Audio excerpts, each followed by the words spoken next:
వారి శుభనామంలో అందరికీ వందనాలండి. ఈ ఉదయకాల సమయంలో మనం ప్రార్థనలో కలుపుకున్నప్పుడు బాగానే మనం చదువుకొని మనం ప్రార్థనలో ప్రవేశించేవారుగా ఉన్నాం. పరమగీతములు 2వ అధ్యాయం 7వ వచనం.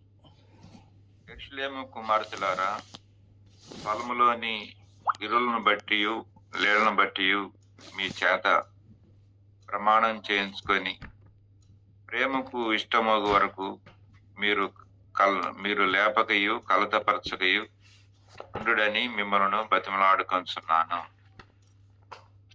తర్వాత 3వ అధ్యాయం 5వ వచనం. యెరూషలేము కుమార్తెలారా, పొలములోని ఇరులను బట్టియు లేళ్లను బట్టియు మీ చేత ప్రమాణం చేయించుకొని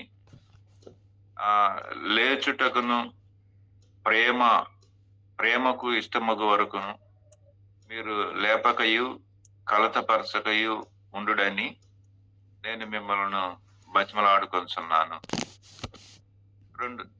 ఈ దివ్యమైన 2 లేఖన భాగముల నుండి ప్రభు మనతో మాట్లాడిన గాక.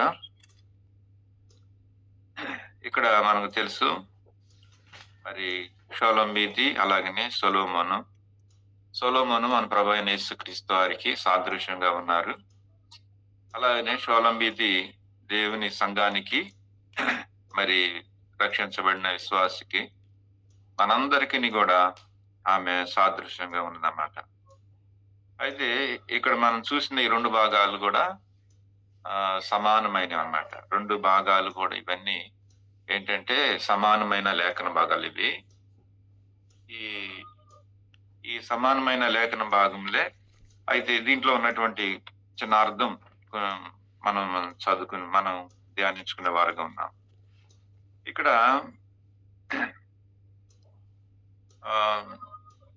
సొలొమోను అలాగనే షోలంబీతి వారిరువురు కూడా మరి ప్రేమ అనే బంధకం చేత వారు కట్టబడినట్లుగా మనం చూస్తాం. మరి ఈ ప్రేమకు ఇష్టమగు వరకు మీరు లేపకయు కలతపరచకయు ఉండుడని ఇరులను బట్టియు లేళ్లను బట్టియు నేను ప్రమాణం చేసుకుంటున్నానంట అన్నమాట. అంటే ఇక్కడ కూడా 3వ అధ్యాయము 5వ వచనం చూస్తే, యెరూషలేము కుమార్తెలారా, పొలములోని ఇరులను బట్టియు లేళ్లను బట్టియు మీ చేత నేను ప్రమాణం చేయించుకుంటున్నాను. ఏంటి అని అంటే, మరి నేను లేచుటకును ప్రేమకు ఇష్టమగు వరకును మీరు లేపకయు కలత పరచకయు ఉండుడని నేను మిమ్మల్ని బతిమలాడుకొంచున్నాను అని షోలంబీతి చెప్తుందన్నమాట. ఈ 2వ అధ్యాయంలో మరి వారిరువురు కలిసి వారు ఇక్కడ 5వ వచనంలో చెబుతుంది. 2వ అధ్యాయం 5వ వచనంలో, ప్రేమాతిశయము చేత నేను మూర్ఛిల్లున్నాను, ద్రాక్ష పండ్లను ఎడలను పెట్టి నన్ను బలపరచుడి, జల్దరు పండ్లను పెట్టి నన్ను ఆదరించుడి, అతని చెయ్యి నా తల కింద ఉన్నది, అతని కుడి చెయ్యి నన్ను కౌగిలించుకుంటుందని ఇక్కడ 2వ అధ్యాయంలో మనం చూస్తాం. అదే 3వ అధ్యాయంలోకి వచ్చేపాటికి అంటే వారిద్దరు దగ్గరగా ఉన్నారు. 2వ అధ్యాయంలో చాలా దగ్గరగా సమీపంగా వారు ఉన్నారు. అదే 3వ అధ్యాయంలోకి వచ్చేపాటికి ఎట్లా ఉంది అంటే, రాత్రి వేళ పరుండి నేను నా ప్రాణప్రియుని వెతికినను అతడు కనపడలేదు. నేను ఇప్పుడే లేచి పట్టణములు వెంబడి పోయి వెతికెదను, సంత వీధుల్లోను రాజా వీధుల్లోను నేను తిరుగుదును. నా ప్రాణప్రియుడు నేను అనుకుంటుని వెతికినను అతడు నాకు కనపడలేదు. ఇక్కడ చూడండి, 2వ అధ్యాయంలో ఉన్న దగ్గర సంబంధం, వారు కలిసి ఉన్న ఆ అన్యోన్యమైన సహవాసము, ప్రేమ బంధకం అనేది 3వ అధ్యాయంలోకి వచ్చేపాటికి ఈ చెరవు సాట ఉన్నారు. అంటే ఒక్క సాట ఉండాల్సినటువంటి వారు వేరువేరుగా వచ్చారన్నమాట. కానీ ఇక్కడ ఏం పదాలు మనం వినాల్సి వచ్చిందంటే, కనబడలేదు, నేను వెతుకుతున్నాను, సంత వీధుల్లోకి వెళ్ళాను, అక్కడ కూడా కనపడలేదు, కావలి వారిని ఎదికాను, అడిగాను. వారు సమాధానం చెప్పలేదు. ఎలాగూ ఎలాగూ ఆహ్, 4 వచనంలో నా ప్రాణప్రియుడు నాకెదురు పడెను. వదిలిపెట్టగా నే అతన్ని పట్టుకొంటిని. నా తల్లి ఇంటికి అతన్ని తోడుకొని వచ్చితిని. నన్ను ఆహ్, ఆహ్, కనిన కనిన దాని ఎరలోనికి తోడుకొని వచ్చితిని. ఇక్కడ 4 వచనంలో తను దొరికాడు. ఎట్నో, ఎట్నో దొరికాడు. అంటే మూడో అధ్యాయంలో మనం చూస్తే ఇక్కడ వారు ఇక్కడ ఎడంగా ఉన్నట్లుగా, దూరంగా ఉన్నట్లుగా, కనపడనట్టుగా ఇక్కడ వ్రాయబడింది. దీన్నెందుకు ఇలాగ చదువుతా వచ్చామంటే, ఈ రోజున చాలా మంది గూడా మొదట్లో ఉన్నటువంటి ఆ అన్యోన్యమైన సహవాసము రాను ఏమవుతుందంటే, అతడు కనపడలేదన్నంత స్థితిలోకెళ్ళిపోతా ఉన్నారు. అయితే ఇక్కడ యెరూషలేము కుమార్తెలతోటి ప్రమాణం చేస్తుంది ఒక మాట. ఏమంటే ప్రమాణం చేస్తుంది. యెరూషలేము కుమార్తెలారా 5వ వచనం మనం చదువుకున్నాం ఇందాకడ. 3వ అధ్యాయం 5వ వచనము, 2వ అధ్యాయం 7వ వచనంలో 2 భాగాలు ఒకటే. ఈ 2 భాగాల్లో ఉందేందంటే సరే 7వ వచనం, 2వ అధ్యాయం 7వ వచనం చదువుతున్నాను. పొలములోని ఇరులను బట్టియు, లేళ్లను బట్టియు మీ చేత నేను ప్రమాణం చేసుకొనుచున్నాను. ప్రేమకు ఇష్టమగు వరకు మీరు లేపకియు, కలతపరచకియు ఉండుడని మిమ్మల్ని బతిమిలాడుకొనుచున్నా అంటాడు. అంటే యెరూషలేము కుమార్తెలేమన్నా మమ్మల్ని కలవరపరుస్తారేమో, మమ్మల్ని విడదీస్తారేమో, కాబట్టి మమ్మల్ని విడదీయొద్దు. పొలములోని ఇరులను బట్టియు, లేళ్లను బట్టియు నేను మిమ్మల్ని బతిమిలాడుకొనుచున్నాను అని చెప్పేసి ఆహ్, ఆహ్, చెబుతూ ఉందన్నమాట. ఇంతకీ ఈ ఇరులు, లేళ్లు దేన్ని చూపిస్తున్నాయి అంటే, మరి జింక లేతే లేడి పిల్లలు వీరిని బట్టి ప్రమాణం చేయడం ఏంటి అనంటే, మన ఈ జింక ఎవరో కాదు, ఈ లేళ్ళు ఎవరో కాదు. మన ప్రభువైన యేసుక్రీస్తు వారే అన్నమాట. ఆయన మరి జింక ఎలాంటి స్వభావము, సాధుత్వము, మరి వరవడి, పరుగు, నెమ్మది, నిమ్మళత స్థితి కలిగి ఉంటదో, అలాగే మన ప్రభువైన యేసుక్రీస్తు వారు అలాంటి స్వభావం కలవాడన్నమాట. కాబట్టి మరి ప్రేమకు ఇష్టమగు వరకు మరి కలతపరచొద్దు. కాబట్టి పొలములోని ఇరులను బట్టి, లేళ్ళను బట్టి మీ చేత నేను ప్రమాణం చేయించుకుంటున్నాను అని చెప్పేసి అన్నట్టనమాట. ప్రమాణం చేసుకుంటున్నాను. సరే మూడో వచనం, మూడో అధ్యాయము 5వ వచనంలోకి వద్దాం. యెరూషలేము కుమార్తెలారా, పొలములోని ఇరులను బట్టి, లేళ్ళను బట్టి మీ చేత ప్రమాణం చేసుకుంటున్నాను. లేచుటకును ప్రేమకు ఇష్టమగు వరకును మీరు లేపకయు, కలతపరచకయు ఉండుడని మిమ్మల్ని బతిమలాడుకొనుచున్నాను. ఇక్కడ కూడా పొలములోని ఇరులను బట్టి, లేళ్లను బట్టి అంటే జింక పిల్లలన్నమాట. కాబట్టి మన ప్రభువు మరి జింక లాంటి వాడన్నమాట. జింక స్వభావం లాంటి వాడు. ప్రభువు మీదనే ఆనబెట్టి తను ప్రమాణం చేయించుకుంటుందన్నమాట. తన ప్రమాణం ఎందుకంటే మేము కలిసి ఉండాలి, కలిసి జీవించాలి, కలిసి ఇష్టమగు వరకు, ప్రేమ పుట్టు వరకు, ఇష్టమగు వరకు, ప్రేమ పుట్టే వరకు అన్నమాట. ప్రేమకు ఇష్టమగు వరకు లేక తర్వాత ప్రేమకు ఇష్టమగు వరకు అని మీరు లేపకియు, కలతపరచకియు అని అంటారన్నమాట. ఈ రోజున మన ప్రభువుతో మనం ఉండాల్సినటువంటి సంబంధం అదే అన్నమాట. చాలా మందికి దేవుని మీద ప్రేమ తగ్గుతుంది నేటి దినాల్లో. ఎలాగ మనం చెప్పొచ్చు అంటే, మనం కొన్ని లేఖనాల్లో నుంచి, వాక్య ఆధారంలో నుంచి మనం చెప్పొచ్చు. మనం ప్రభువు మీద మనకున్నటువంటి ప్రేమ ఏంటి? ఎలా ఉంటదది? ఆ ప్రేమను మనం ఎలా చూపించాలి, కనపరచాలా? నిజంగా ఆ ప్రేమ అనేది మనకి మన ప్రభువుకి మధ్య ఏమన్నా తగ్గిందా? అనేది మనం చూడాలన్నమాట. చాలా సార్లు దేవుని మీద ప్రేమ కోల్పోయేటువంటి అవకాశాలు ఉన్నాయి. ప్రేమ, ఇష్టము పోగొట్టుకునేటువంటి విషయాలున్నాయి. దూరమయ్యే విషయాలున్నాయి. తర్వాత ఆయన్ని అసలు పోగొట్టుకునే అవకాశాలు గూడా ఉన్నాయి. నేటి దినాలు బట్టి మనం చూస్తే. కాబట్టి ఈ ఆయన కనపడకుండా ఉంటున్నాడు. ఆయన దాటి ఎళ్ళిపోయాడు. వెతికినా అతను కనపడేటువంటి స్థితిలో లేడు అనే అనే అనే భావనలు మన జీవితంలో ఎప్పుడు రాకూడదన్నమాట. సరే, ఏ దేనికి బ్రతిమలాడుకొనుచున్నది? ఈ బ్రతిమలాడుకోవటం అనేది దేనికోసము అంటే, వారు కలిసి జీవించే దానికోసం. కలిసి ఇష్టమగు వరకు, ప్రేమ పుట్టు వరకు, కలిసి జీవించేటువంటి విధానంలో అలాగే ప్రభుతో సంబంధం అనేది మనకి ఏర్పడాలి. నేటి దినాల్లో ఇదంతా తగ్గిపోయింది కాబట్టి మనం ఈ మాటలు మనం చెప్పుకోవాల్సి వస్తుందన్నమాట. సరే, దేంట్లో మనం ప్రభుతో ప్రేమను మనం కోల్పోయాం అనేది కొన్ని విషయాలు దేవుని వాక్యంలోంచి మనం చూద్దాము. ఏ ప్రేమలో మనం ఆయన కోల్పోతున్నాం?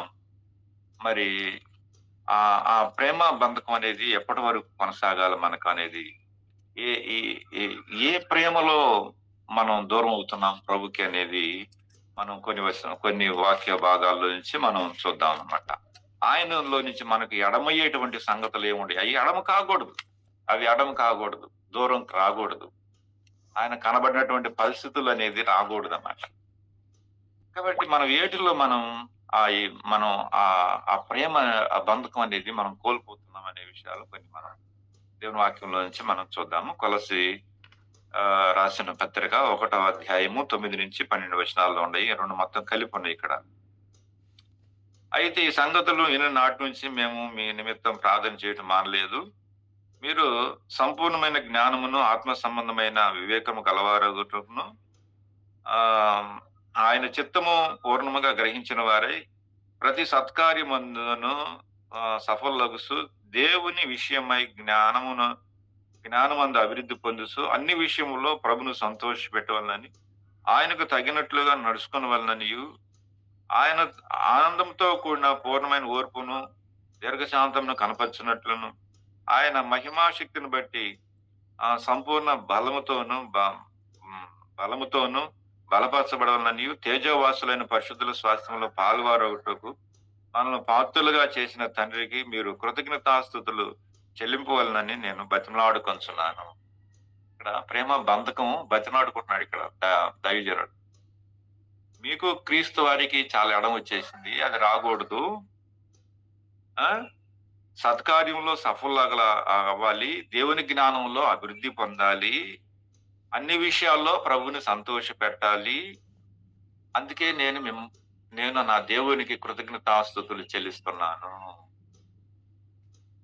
ప్రభుని కృతజ్ఞతాస్తుతులు చెల్లించే ఆ ప్రేమ బంధకం అనేది ఎడం కాకూడదు. ఈ రోజున చాలా మంది దేవుడిని ఆరాధించలేకపోతున్నారు. ఎందుకంటే మేము సంఘాల్లో చూస్తున్నాం. కారణాలు అనేకమైన ఉండొచ్చు, అది మనం కనిపెట్టాలి, తెలుసుకోవాలి. అది ఈ రోజున ప్రభుని స్తుతించే ఆ ప్రేమ బంధకం ఎడమవుతుందంటే దాని అర్థం ఏంటి? నువ్వు దేవునికి దూరంగా పోయావనే కదా, ప్రభు నీకు కనపడకుండా పోయాడనే కదా. ప్రభు నీకు కనపడితే, ప్రభు నీకు దగ్గరగా ఉంటే, ప్రభుతో నీకు అన్యోన్యమైన సహవాసం ఉంటే నువ్వు దేవుడిని ఎందుకు ఆరాధించవు? ప్రార్థనకి ఎందుకు కనెక్ట్ కాలేవు కదా? కాబట్టి ఈ కృతజ్ఞత, ప్రభుని ఆరాధించే స్తుతించేటువంటి ఈ ప్రేమ బంధకం అనేది ఎడం కాకూడదు. మనం చచ్చే వరకు, ప్రభు వచ్చే వరకు అది. దీని నుంచి మనం విడదీసేవి, ఏరు చేసేవి ఏముండకూడదు. అందుకని కొలసీలతో పౌలు బతిమలాడుకుంటున్నాడు. ఆమె ఏం బతిమలాడుకుంటుంది? లేళ్లను బట్టి, ఇరులను బట్టి మీకు ప్రమాణం చేసి చెబుతున్నాను, నా ప్రియుని నుండి నన్ను ప్రేమకు ఇష్టం పుట్టు వరకు, ప్రేమలో మేము కలిసిపోయేంత వరకు మమ్మల్ని లేపొద్దు, కలతపరచొద్దని మిమ్మల్ని బతిమలాడుకొస్తున్నాను అంతే, యెరూషలేము కుమార్తెలతో. ఈరోజు పౌలు ఏమంటున్నాడు? మీరు దేవుని కృతజ్ఞత, ఆరాధన, స్తుతులు చెల్లించాలి. మీరు దేని బట్టి అంటే, ప్రభు మనకి చేసిన కార్యాలు ఎంతో గొప్పగా ఉన్నాయి, ఆయన చేసిన కార్యాలు. కాబట్టి మనం ఈ ఆరాధించే విషయంలో, దేవుని స్తుతించే విషయాల్లో ఏవైతే ఉన్నాయో ఆ విషయాల్లో మనం దేవునికి కృతజ్ఞతాస్తుతులు మనం బద్దులమై ఉంటున్నాము. 142వ కీర్తన 1వ వచనం చదువుతాను చూడండి. దావీదు ఏమంటున్నాడంటే, 142వ కీర్తన ఒకటో వచనం చదువుతున్నాను. నేను ఎలుగెత్తి యెహోవాకు మొర్రెడుచున్నాను, ఎలుగెత్తి యెహోవాను బతిలాడుకుంటున్నాడు ఇక్కడ. చూసావా? దేనికి? నేను ఎలుగెత్తి యెహోవాను మొర్రెడుచున్నాను, బతిలాడుకుంటున్నాను అంటాడన్నమాట. దేనికి అనంటే మరి కిందకు మనం వస్తే, నా బాధలో నా ప్రాణం కృంగింది, నా పగవారు ఉరుగొడ్డున్నారు, ఒకడును నాకు లేకపోయాను, నన్ను ఎరిగిన వాడు ఒకడు కూడా లేడు, ఆశ్రయమైంది ఏది లేదు, నాకు నా మీద జాలి పడేవాడు ఒక్కడు లేడు. చూసావా? కాబట్టి అతనికి బాధ కలిగింది, ప్రాణం కృంగింది, చాటున పగవారున్నారు, నన్ను ఎరిగిన వాడు ఒక్కడు లేడు, నాకు ఆశ్రయం దొరకపోయాను, నా మీద జాలి పడిన వాడు ఒకడు లేడు, ఆశ్రయం లేదు నాకు, నేను కృంగి ఉన్నాను. ఈ అధ్యాయం అంతా మీరు చదువుకోండి, తర్వాత చదవండి. మరి ఇలాంటి పరిస్థితుల్లో నేను ఎలుగెత్తి యెహోవాకు మొరపెడుతున్నాను, బతిలాడుకుంటున్నాను. ఎలుగెత్తి అన్నమాట. చూసావా? కృతజ్ఞతాస్తుతులు చెల్లించటంలో ఉన్న ఆశీర్వాదాలు ఎన్ని గొప్పగా ఉంటాయో తెలిసిన. కాబట్టి భయంకరమైన పరిస్థితులు నీ చుట్టూరు ముట్టినా గాని, నీ చుట్టూరు ఉన్నా గాని, నువ్వు ఎలా ఉంటావంటే, ఒక బలమైన దుర్గము ఆశ్రయన ప్రభువును కలిగినటువంటి నీకు ఎంత బలం ఉంటుందంటే ఆయన నీతో ఉంటే ఇంకా అది చెప్పలేము అన్నమాట. అంత బలం నీకు ఆయన సమకూర్చేవాడిగా ఉంటాడు అన్నమాట. ప్రభు ఆయన సమకూర్చే ఉంటాడు. కాబట్టి కృతజ్ఞతాస్తుతులు చెల్లించే విషయంలో మనం దేవునికి అడుగు రాకూడదు. అదే పౌలు బతిమలాడుకుంటున్నాడు ఇక్కడ.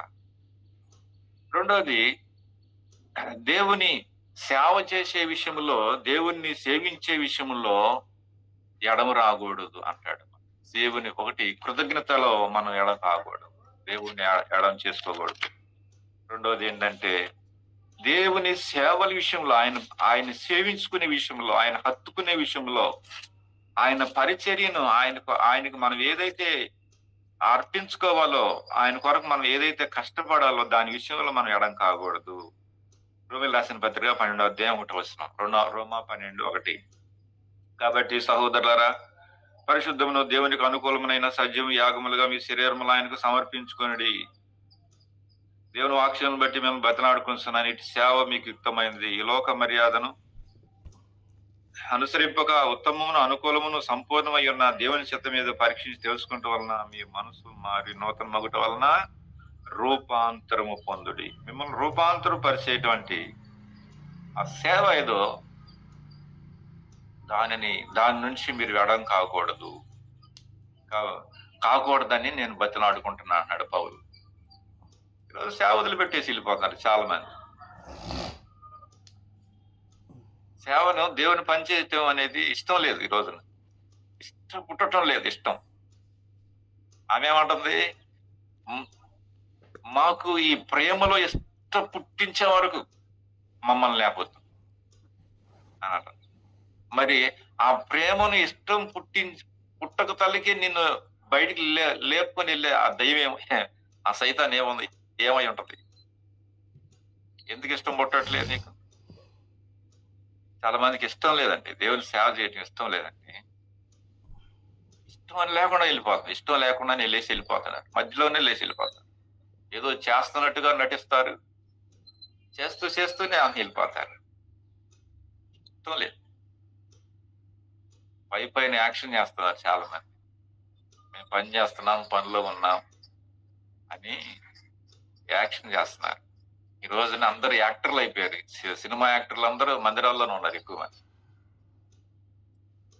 యాక్టర్లుగా ఉండకూడదు, రియల్ యాక్టర్లుగా ఉండాలి. మనం పని చేయాలండి. ఆ పని చేయటానికి ఇష్టం లేకుండా పోతుంది. ఆ ఇష్టం అనేది అది పుట్టడం లేదు, అది ఇష్టం పుట్టట్లేదు. ఆ ఇష్టం పుట్టుకోకుండా చేసేటువంటిది ఏంటిదో అది, దాన్ని ఒప్పుకోవాలి, దాన్ని సరి చేసుకోవాలి. అదొకటి. అంటే మనకు టైం లేదు కాబట్టి వరకు చెప్తున్నాను, రెఫరెన్స్ తీసి చూపిస్తున్నాను. 1 పేతురు 2వ అధ్యాయం 1వ వచనం. 1 పేతురు 2వ అధ్యాయం 1వ వచనంలోంచి ఒక మాట చదువుతాను. 1 పేతురు 2:1 ప్రభువు దయాళుడని మీరు రుచి చూసి ఎడల సమస్తమైన దుష్టత్వము, సమస్తమైన కపటం, వేషధారణ, అసూయ, సమస్తమైన దోషుల మాటలు మాని క్రొత్తగా జన్మించిన శిశువులను పోలిన వారై నిర్మలమైన వాక్యమైన పాలన రక్షణ విషయంలో ఎదుగు నిమిత్తం ఆ పాలను అపేక్షించుడి. ఆ పాలను అపేక్షించుడి. ఇక్కడ ఒకే మాటతో చెప్తున్నాను, మంచి ప్రవర్తన. ఇక్కడ అంతా చెడ్డ ప్రవర్తన రాసింది. ఇక్కడ మంచి ప్రవర్తన అన్నమాట. మంచి ప్రవర్తన అనేది ఆయన ప్రేమలోనే పుట్టుకొచ్చింది మనకి. మనం సొంతగా మనం ఏది చేసినా కానీ అది యాక్షన్ లానే ఉంటది. అది సొంత తెలివి, సొంత జ్ఞానం, సొంత యోచన, సొంత ఏదో మనం చేయాలని ప్రయత్నం చేస్తే అదంతా కూడా డూప్లికేట్. అది ఆయన ప్రేమలో నుంచి పుట్టుకొని వచ్చేదే మంచి ప్రేమ. మంచిది ఏదైనా ఉంది అని అంటే అది క్రీస్తులో నుంచి పుట్టుకు రావాలి. అది క్రీస్తులో నుంచి పుట్టుకు రాకోకుండా అది నీలో నుంచి పుట్టుకొచ్చిందంటే అదంతా డూప్లికేట్ ఎవరమే. కాబట్టి ఇక్కడ ఏమంటున్నాడంటే మంచి ప్రవర్తన అనేది క్రీస్తులో ఉంది కాబట్టి ఆ ప్రవర్తన మీరు ప్రవర్తించండి అని నేను బతిలాడుకుంటున్నాను అంటాడు పేతురు గారు.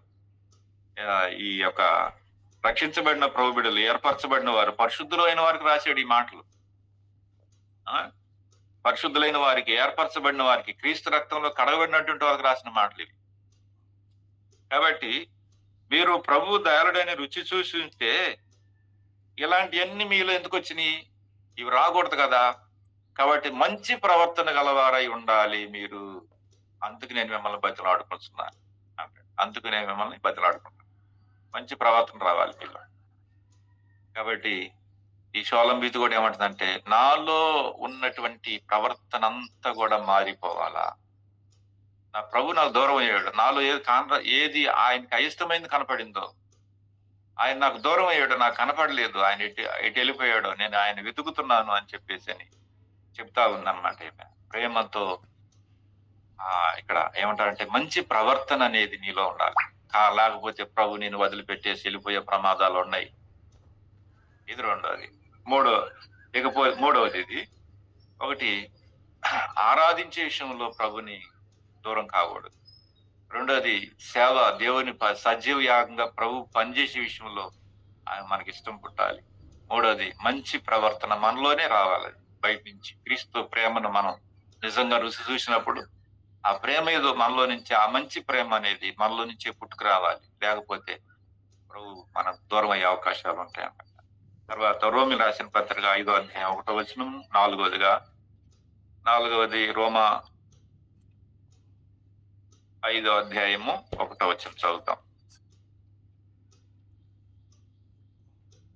రోమిలు రాసిన పత్రిక 5:1. కాబట్టి విశ్వాసం మూలన మనం నీతిమంతులుగా తీర్చబడి మన ప్రభువైన యేసుక్రీస్తు వారితో దేవునితో సమాధానము కలిగి ఉందము. ఇక్కడ దేవునితో సమాధాన పడే విషయంలో ప్రేమలో ఐక్యత పుట్టుకు రావాలి.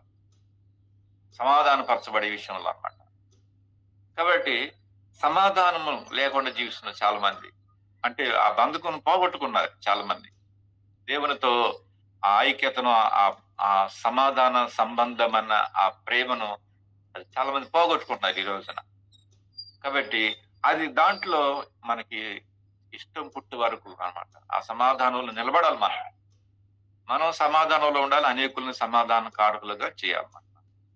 ఈ రోజున ఆ సమాధానం, దేవునితో సమాధానం ఉన్నట్లుగా విషయాలు మనకు కనపడట్లేదు. అందుకని వాళ్ళందరి కోసం మనం ప్రార్థన చేయాల్సినటువంటి వారుగా ఉంటామన్నమాట. తర్వాత ఎఫెసీ రాసిన పత్రిక 4:1.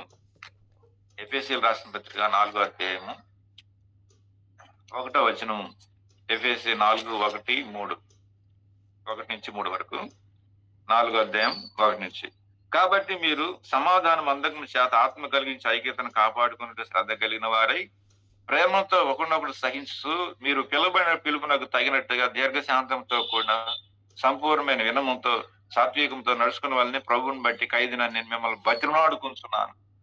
ఇక్కడ ఎందుకు బతిలాడుకుంటున్నాడు అనేది మనం చూస్తే, ఎందుకు బతిలాడు, ఏంటి తన బతిలాడు అంటే, మరి మీరు ఏ పిలుపుతో పిలువబడ్డారో ఆ పిలుపునకు తగినటువంటి జీవితం ఉండాలి అని అంటాడు. కాబట్టి దేవుడు మనల్ని పిలిచిన పిలుపు ఏంటి? ఎందుకు పిలిచాడు? ఏ పని నిమిత్తం పిలిచాడు?